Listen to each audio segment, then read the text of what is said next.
እዚኣ ድማ ቁፅሪ 5 ክንቅፅላይና ኣብዚኣ ጠጠው ኢልና ኮለና ኣብቲ ስእሊ እንታይ ኢና ንርኢ ዘለና መኻይን ኣለዋ ቅድመይ ንየማነይ ንየማን ተጥውን መስመር ኣላ ንፀጋም ከዓ ተጥውን መስመር ኣላ ሕጂ እታ ናይ የማን ንየማን ዝምልከቶ ጥራይ እያ ኣነ ግን ንዓይ ዘገድሰኒ ንየማን ኣብዛ ሰዓት እዚኣ ሓሳብ ተቐይረ ክጥውዎ ከም ዘይክእል ማለት እዩ ምክንያቱ እዛ ፃዕዳ ምልእቲ ሕንፃፅ ክትኸልክለኒ ማለት እዩ ነጠብጣብ ነይራ ተትኸውን እሞ ከዓ ንፁር ትራፊክ ተድህሉ ክቐይር ዕድል ኣለኒ ከዘይኮነ ግን ናብዚኣ ጁባ እዚኣ ኸ ኣትኻ ናብዛ መኪና ኣቲናያ ዘለና ክትውስን ኣለካ ማለት ኣብዚኣ ተኣቲኻ ግን ነዚኣ ፃዕዳ ምልእቲ ሕንፃፅ ምርጋፅ ኩልኩል ማለት እዩ ብሕጊ ያውፅዓካ ስለዚ ናህና ቀጠልያ እያ ዘላ ሰማያዊ ቀያሕ እያ ዘላ ክብል ስለዚ ነታ ቀያሕ ቀጠልያ ክሳብ ትኾን ክንፅበ ኢና ማለት እዩ ፀጋምና ዘለዉ ከዓ ንፀጋም ጥራዮም ክኸዱ ዝኽእሉ ማለት እዩ ሕጂ እቲ ኣብዚኣ ምናልባት ክንፃወጠላ ዝደሊ እንታይ ምጥዓስ ማለት እዩ ዝኾነ እንተ ደኣ ተጣዒስካ በታ ዘለኻያ ጥራይ ክትከይድ ኣለካ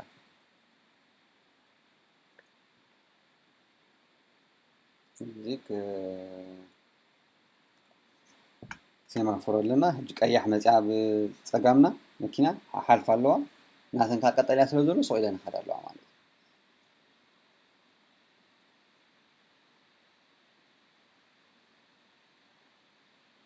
ናህና ቀጠልያ ኣላ ቀዳማይ ከይድ ኣሎ ካልኣይ ይኸይድ ኣሎ ናህና እውን ቀዲምና ዘሎ ይኸይድ ኣሎ ስለዚ ንስዕቦ ማለት እዩ ኣብዚ እታ ብጫ ኮይና ቀያሕ ከይትኾን ቀልጢፋ ንሕልዋ ኣለና ብጫ ሂባትኒ ክሓልፋ ክእል እየ ስለዝበልኩ ግን ሓሊፈ እያ ማለት እዩ በዛ ኣንፃር የማንና ወገን ከዓ ብዙሕ መኻይን ከምዘይነበራ የስተውዕል ኣለኹ ማለት እዩ ሕጂ ልክዕ ሓደ ፅርግያ ምስ ኣተኻዮ ክንደይ ክትዝውር ኣለካ ክትርኢ ኣለካ እንተ ደኣ ተዘይተፃሒፉ ኣብዚ ሕጂ 40 የርእየና ኣሎ ተዘይብሉ ግን 50 ንዝውር ኣብ ከተማ እንተኮይኑ ብድሕሪና ከዓ መኻይንካ ከመይ ያለው ኩነታት ኩሉ ግዜ ክንከታተል ኣለና ሕጂ ቀያሕ ኣላ ቅድመይ ሃንደበት ጠጠው ተኢላስ ሃንደበት ክሕዝ ክእል እያ ብድሕረይ መፂኡ መኪና ይሃርመኒ እዚ ኩሉ ግምት እቲ ሓፀንሕ ፅቡቅ እዩ ማለት እዩ ኣብዚ ሕጂ ጥወያ ኣለዋ ሕጂ እቲ ርሕቀት ክሓሊኻ ምፅናሕካ ካብ ከምዚታት ሓደጋ ብጣዕሚ እዩ ዝከላኸለልካ ሕጂ ብዚ ክንኣቱ ከለና ከነስተውዕላ ዘለና እንታይ እዩ እዛ ናይ ብሽክሌታ ምልክት ኣላ ስለዚ መጀመርታ ናይ ብሽክሌታ ነይራ ሕጂ ዋላ እዛ መንገዲ እዚኣ ንየማን ዘላ ናይ ብሽክሌታ ሒዛ እያ ትቕፅል ማለት እዩ ስለዚ ክንጥንቀቕ ኣለና ከይነሃርሞም ማለት እዩ ናህረት ህልዎም ስለ ዝኽእሉ ብሽክሌታ እውን ሕጂ ናህሪ ስለ ዘለወን ኖርማል ብሽክሌታ ጥራይ ስለ ዘይኮና ዘሎ ኣብቲ መሬት ኣብ ትራፊክ ክንጥንቀቕ ኣለና ማለት እዩ እዚ እንዳተኸተልክዎ ኣብ ገሊኡ ቆርፆ ኣለኹ ምናልባት ሴማፎሮ ግዜ ከይንበልዕ ማለት እዩ ኣብዚ ምልክት እንታይ ንርኢ ኣለና ቀጠልያ ኮይና ኣላ ከርክባ ድያ ይርክባን እንዳገንበትኩ እየ ዝኸይድ ነዚ እንተሕሊፋቶ ንዓይ እውን ተሕልፈኒ ትኸውን ዓይነት ስምዒት እዩ ዘሎ ማለት እዩ ነዚ ርሕቀተይ ሓሊኸ ኣብ ልዕሊኣ ግን እንታይ ኣላ ንየማን ንፀጋም ከዓ ምጥዋይ ከምዘይከኣል ማለት እዩ ስለዚ ሓሳብካ ካብ ሕጂ ተኺልካ ጥራይ ምዃኑ ክትውስን ኣለካ ማለት እዩ ወይ ከዓ የማን ክትከይድ ማለት እዩ ፀጋም ምናልባት ጂፒኤስ ሓንሳብ ጌጋ ስለ ዘርእየካ ፀጋም ተጠወ እንተይልካ ናይ ጂፒኤስ ሓበሬታ ወሳኒ ይኮነን ማለት እዩ እቲ ኣብ መሬት ዘሎ ትራፊክ ኢኻ ትሕሉ ናይ ትራፊክ ምልክታት ምናልባት እታ ጂፒኤስ ኣብዴትድ ዘይኮነት ክትኮን ትኽእል ክሳብ መወዳእታ ሓበሬታ ሙሉእ ዘይኮነ ክኸውን ስለ ዝኽእል ማለት እዩ ስለዚ ፀጋማይ ጠወነይ በታ ላዕሊ ዘላ ሓበሬታ ምልክት ኣብ ትሕቲኡ ገለ ፅሕፈት ኣሎ ድሕሪኡ በታ ቀጠልያ መሰረት ስቕ ኢለ ይስዕባ ማለት እዩ ስቲል ናይ ብሽክሌታ የማንያ ኣሎ ኣብዚኣ ኸይድ ስቕ ኢለ ኣብ ፊተይ ሕጂ ከምዚ እታ ኣውቶቡስ ዋላ ሓፍ ክትብል ሪኢኹማ ትኾኑ እንተዘይኮነ እንዳመለስኩም ከዓ ረእይዎ ኣነ እንዳመለስኩ ነዊሕ እንተ ክስታይ ክንገብሮ ኮይና ድሓር ክደግምዎ ከለኹ ምናልባት ከይስልችወኩም ንስኹም ድሓን እንዳመለስኩም ክስታይ ግበርዎ ኣብዚ ግን እታ ኣውቶቡስ ሓፍ ክትብል ስለ ዝረኣኽዋ ኣነ እውን ብማዕዶ ናይ ኣጋር ምልክት ኣሎ ግን ሓፍ ድበል ኢኻ ከምዚ ባምፕ ኣለዎ ስለዚ እሱ ብዕቁን ናሃሪ ተዚኣቲኻ በታ ኣብቲ ጎደና ዘሎ ተራ ብጣዕሚ ንሂርካ ካብኡ ንላዕሊ ሓፍ ኢልካ እታ መኪና ክትሃስያ ትኽእል ማለት እዩ ጌጋ ኢኻ ማለት መሰረቱ ምንሃር ስለዚ ክትጥንቀቕ ኣለካ ዝበዝሐ ግዜ ቀስ እንተኢልካ ኣብኡ ክትበፅሕ ከለኻ ቀስ ኢልካ ተሓልፋ ነታ ባምፕ ሽዑ ውርድ ክትብል ከለኻ ቀዳማይ እግራ ሓሊፉ ካልኣይ እግራ ምስ ተሰቕለ ኣብቲ ምውራድ ነዳዲ ሂብካ ክትቅፅል ትኽእል እያ ክትንህር ትኽእል ማለት እዩ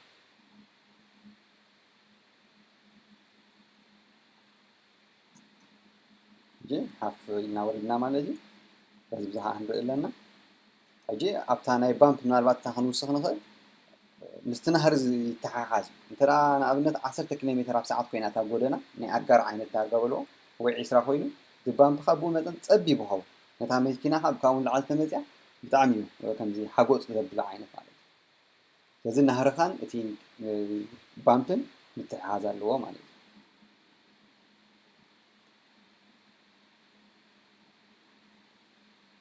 ملكتات ناي ترافيكون حبرنا له لو استوصلنا جديد بامب كم زلوا لازم تنقاقو يقربوا مالي إذا أوتوبوس درجة بقد مين هذول كل يا خويلات نازلة لذي عند علامنا نزا أوتوبوس تراك نحل لنا مالتي ناتو بقد ميت ولا حنتي لا تطو تيلا ذا أوتوبوس سوك تورد كنت سبينا مالتي لأن كل جزيرة حكاية كحلي خامس نحن تعد الهبكاي من البعض ساعة تبالاش يا تطو تيلا ويقلا سخاء اللي الكافكي وي فيرماتاون تطويلة تحالفا تخلي حمالي جن الحكاية كتحلي خاي تعامل قريب كانت تسألني كان هرس الذي هلوكا تندحرين هذا ميت خاينون تتعايز كذا طويلة حتى بدوس حاجة إذا نخيل لنا فيتنا أو سولي بلاس كبابيو هنريك إبسنس جاتا زلوا طبعا دامي بس مالتي زي كم معلو حجنتين لنا ملكات ناي ترافيك رأينا زي تي بلان لجي ونبلو بلان نقبل كابروحو كابزي سات الجمرة كابتات الرأي كات الجمرة مالتي زي أبزي ترى دسيت كم زلا حبرن له أجر كأخم زلا حبرن له تا أبزي أدلا أروكا أبزي أدلا كستخا نابز مخانا تحبرن ده سلزي كاس كبير كجمرة عليه 4 عن هتأني هي كاس ناول كون أبنت كاس نبال مالتي مالتي قدامي نداد زي مهار نهار خامة ناخد كنس نداد زي مهار بحريوخا تلا أدلا يخوينو نهار خاب أقول رحكت زي هالك كابت دسيت فرينوها كاس ناولكا تسعانو تجمر مالتي شو كاس ناولكا نبتها تقرب حجي تود نبي كم توا خاتوسن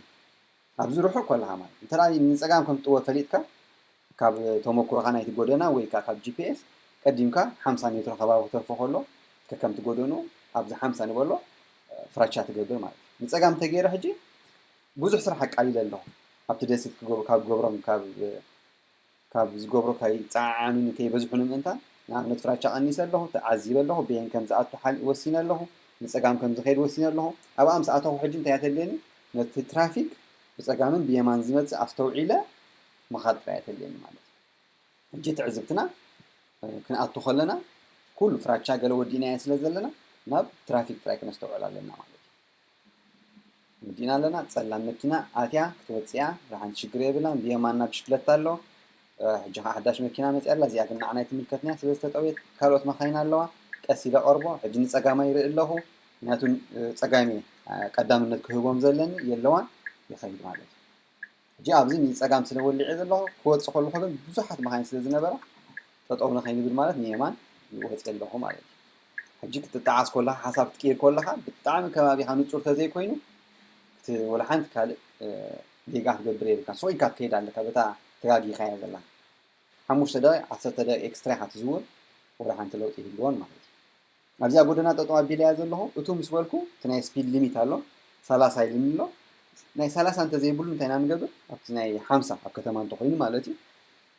نزور مالتي حجاب زي أقولنا زي تطوع بيلاز الله ملكتات يقول بيمان بسقام ما خينا الله ما أخذ كا سعادة مقالي حنصات يقولون مالتي حجي حنتي قولنا هاي كنت بخلتي من قديها ما خين تحلف متحت تورد تخليها بأنصار كأحمد صخرين ما خين مالتي سلزي الصحابوتها أبيك تقمت عليك نيمان تكون عليك مثل ما خين يمان دلوها كهرماني بيلك عنده بتزخفوتو معطون تنقع عليك مالتي ስለዚህ እዚኣ እንታይ ትገብር ዝበዝሐ ናይ ኖርዌይ ጎደናታት ትፅርጊኡ ፍርቃ እያ ትልበጥ ድሓቲ ኣብ ፍርቃ ዳርጋ ካልእ ሕብሪ ዓይነት ኣለዋ ኣብዚኣ ሕጂ ኣብዚኣ ጭዳ ንሪኣ ኣለና ማለት እዩ ሕጂ ኣብዚኣ ስለ ዝረኸባ እስኻ ብዝተኸኣለ መጠን ናብዚኣ ውሽጢ ተኣቱ ትፍትን ማለት እዩ እንተዳ ፀቢብ ኮይኑ እቲ ጎደና ግን እዚ ምዘን መኻይን እዚኣ የኽለካ ኮይኑ ነቲ ኣንጻርካ ዘሎ ትራፊክ ተዓዚብካ ኣብዚ ማእኸል ሒዝካ ከይትፍትን ማለት እዩ ሙሉእ ማእኸል ዘይኮነ ንየማን ዛዚኻ ማለት እዩ أنصار كترافيك مكينة أنت مزيا قديم كايو تحلف تخلطهم قديم كاي تحلف بس حق زي أنصار كذولها تطول للكاي كل جزء نايم زوار نجار حوابير كاي مالك سخان ترى دون جي خاصوها ما خل من قد ترى الله خوينها وإذا قد ما كانت هينو تطول تبل نسوي يحلف مالك نربط اللي تشي ولع أنت بيلوم الكا تنوي براحتي حلف مالتي وي ترى هذا مال وي سخان ترى أنا وي ولع كلام ناس مستبلا حلف مالتي ስለዚህ ነተራራእኻ ክትኸይድ ማለት እዩ ነተሓጋገዝካ ዳርጋ ኣብ ኖርዌይካ ብጣዕሚ ህዱእ ዝኾነ ናይ ምዝውዋር ህሞት እዩ ዘሎ ማለት እዩ ወይ ኩነታት ሕጂ ርእሲ ክረኣየና ፀኒሑ ኣትያ ከዓ ኣላ ስለዚ ብጥንቃቕ ማለት እዩ ክትወድቕ ትኽእል ሃንደበት ጠጠው ክትብል ትኽእል ከይትሰምዓካ እውን ትኽእል ምናልባት ኤሌክትሪክ መኪና ዝዝውር ተለኻ ጨርሻ ድምፂ ይህልዎ ክእል ብጀካ ናይ ጎማ በዚ እውን ሃንደበት ካልኦት መፁ ኣለዉ ናይ ኣጋር ከባቢ ግን ልክዕ በቲ ናይ ኣጋር ስለዘይሓልፉ ደለዉ ክትጥንቀቕ ኣለካ ማለት እዩ ሕጂ እውን ንዖም ኣዕሩኽቶም ክኾኑ ክእሉ ብድሕሪት ክመፁ ክእሉ እዮም እዚታት ብዙሕ ሓሳብ ክህልወካ ኣለዎ ማለት እዩ ስለዚ ናሃረኻ ምቕናስ ተቐዳማይ ንኽትዕዘብ ዝሕግዘካ ነገር እዩ ሽዑ ነዚ ኩሉ ነገራት ኣብ ከባቢኻ ዝካየድ ዘሎ ኣንጻር ዲኻ ትመፅእ መኪና ንየማን ዲኻ ትጥወ ፍራቻ ዲኻ ትውልዕ እዚ ኩሉ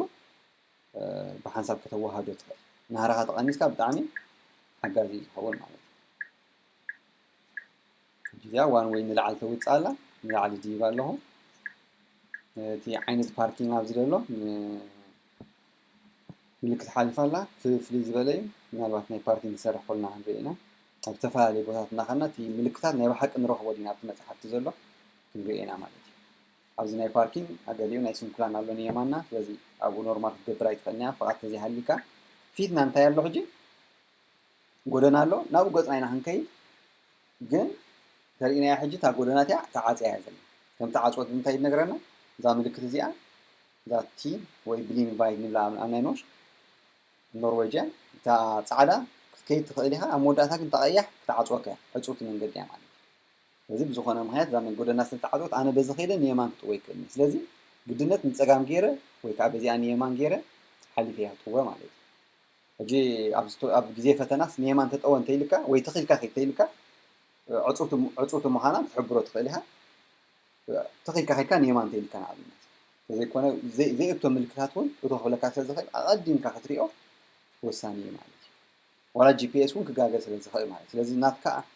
ንጡፍ ተሳትፎ ኣብቲ ምዝዋር ብጣዕሚ ብጣዕሚ ኣገዳሲ ማለት እዩ እዚ ፍራቻ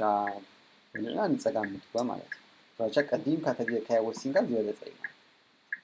ኣብዚ ኣጋር ከይህሉ ኣጋር ቀዳምነት ስለ ዘለዎም ትጥንቀቕ ዋላ ኣጋር ኣብ ካልእ እንተለዉ እውን ህይወት ውሕስነት ስለ ዓብ ስለ ዝኾነ ውሕስነት ክትህብ ስለ ዘለካ ቀስ ትብል ማለት እዩ ዝያዳ ነጥብኻ ይውህበካ ምክንያቱ ዝያዳ ትዕዝብ ትለካ ማለት እዩ ኣብቲ ትራፊክ ኣብዚ ፊትና ዘሎ ሴማፎሮታት ኤስ ንርኢ ኣለና ንሱ ከዓ ስቶፕ ብፀጋምና ናይ ዘሎ ሓዲድ ናይ ትሪክ ይረኣየና ኣሎ ትሪክ ወይ ትራም ናይ ትሪክ ኖርዌጅያን ወይ ትራም ብእንግሊሽ ናቱ ምልክት እዩ ማለት እዩ ንዓና ዝምልከተና ሕጂ ንየማን ጥራይ ስለንጥወ ንሕና በዚኣ ምልክት እዚኣ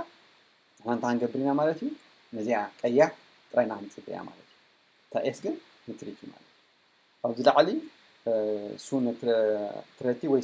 ዞን 30 ይውዳእ ኣሎ ስለዚ ኣብዚ ንኒኦ 50 ከይድ ንኽእልና ወይ ምስ ተጠወና ኣንጎሎ ዝፀንሓና ስፒድ ሊሚት ወይ ናይ ናህሪ መሕበሪ ክንክተል ኣለና ማለት እዩ ርሕቀትና ካብ መኪና ኩሉ ግዜ ጎማ ኣሳብ ዝበፅሕ ቀጠልያ ኮይና ትልና ኣላ ብኣንጥወ ማለት እዩ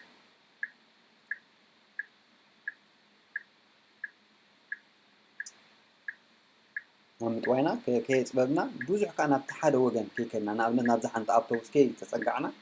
ከይዳ ኣለና ጥውይ ምስ በልናኻ ቀልጢፍና ከባቢና ክንንብብ ክንፍትና ኣለና ሓደ ካብኡ ክንደይ ክንምህር ኢና ካልኣይ ከዓ ኣበይነት ኢና ክንኣቱ ሕጂ እዚ በዓል ፀሊም ሕጂ እኸይድ ኣሎ ንዑ ዲና ክንክተሎ ዋላ በዚ ናይ ትሪክ መንገዲ ዲና ክንከይድ ቀልጢፍና ንዕዘብ እሞ እዛ ምልክት እዚኣ እንታይ ትነግረና ኣላ ብጀካ ኣውቶቡሳት ኣብ መስመር ዘለዋ በዚኣ ክንከይድ ኣለና ማለት እዩ እዚ ንሕና በዛ ፀላም ዘለዋ ክንከይድና በዚ ፀሊም ዘለዋ ክንከይድ ኮልና ግን ልክዕ ካብዚ እንታይ ይረኣየና ኣሎ ምናልባት ናይ ካሜራ ክኸውን ይኽእል ዓይንና ግን ክሪኦ እንተኽኢሉ ኣብዚ እንታይ ኣላ ኣሮው ኣላ ንየማን ዝጥው ምናልባት ቅርብ ኢልና ክንሪኣ ኢና ኣብዚ ተቐሪበ ብማዕሉ ሕጂ ክሳብ ቀልጢፍካ ተሪእኻዮ ዝበለፀ ሓሲብካ ቀልጢፍካ ስጉምቲ ትወስድ እሞ ኣብቲ ኣንጎሎኻ ካልእ ስራሕ ንክትገብር ንየማን ኣብዚ ምልክት ኣሮው ኣለዋ ስለዚ ክትጥውዎ እንተደሊኻ ቀልጢፍካ ኣብዚ ንየማን ትሕዝ ጥውይ ምስ በልካ እንተጌርካዮ ዝበለፀ ምክንያቱ ካልኦት መኻይን ቀልጢፈን እንተሒዞኖ ዝበዝሐ ግዜ ንስኻ ንክትኣቱ ከሸግረካ ስለ ዝኽእል ማለት እዩ እዚ ፍራቻ ጌርካ ቀልጢፍካ ትሕዝ ምክንያቱ ኣይረኣኻይን ኣለኻ ምናልባት ኣብዛ ፀጋም ትህሉ ወይ የማን እያ ክትጥውዮ ምስ በልካ ቀልጢፍካ ፍራቻ ጌርካ ድሕሪት ርኢኻ እቲ ናይ ፈልቲ ምቕያር 5 ስቴፕስ ሓሊኻ ንየማን ትጥውዮ ማለት እዩ تخيل كاتخيل تهون كاجن أبز ملك تهلا فمكينا شايفينات كاتل زلا يرأني أبز لعل زلا بدنا يسمع كباب سيل زلا نسنتروم تهون كا تخيل كاخيت تبلا لازا أروزيا ولا ناي باركينج ولا مترك تهلا سنتروم أستلمات لازم بزيادة تخيل كاتخيل مالتي نبدأون تهون مالتي بينجلس لازم لكن جبرينا تخيلنا هنا كيد دليتنا تأروح حجي زيادة نتصرفين كسي كات متفلح أبزه مسيحاو حسب ما تقير عدل على كامناتو ملئت على حنصات جينا أي مقالة لنا نعمل أبزك توصف لها قداسي كلتا مخايل أبزي أتطويلنس كتقويا خمسة خيرك تحسب عليك ما نفسها ما أخذت تحس كيو إن كلتا مخايل تحس كلها سيدي تخيل الناس لنا خيل لك حمزة ذات سألين لحالفة تقامنا حيزنا تخيلنا نخيل وين تقوى تخيلنا كمان لك عبد بزيعة تقامنا حيزنا نخيل تفرقوا مثلا زمت أزخلا ولا مكينة يتهال مثلا كمت أزخلا ما خاين كنقد فلنا لنا مالك فراتشا جيرلو وتيلو نحنا تخيلنا أثناء لنا سو فراتشا قديم مزجبر سلمتا يتقوى سريج ولا مالك تخيل كاتخيل تهون كابن فراتشا اللي كاني ناي رون شورينج وي راوند أباوت ناي دسيت في فيديو خليها نالوا فبزي تخيل كاتخيل تهون كابن أبتم وز أدسيت فراتشا جيركا توصل مالك يعني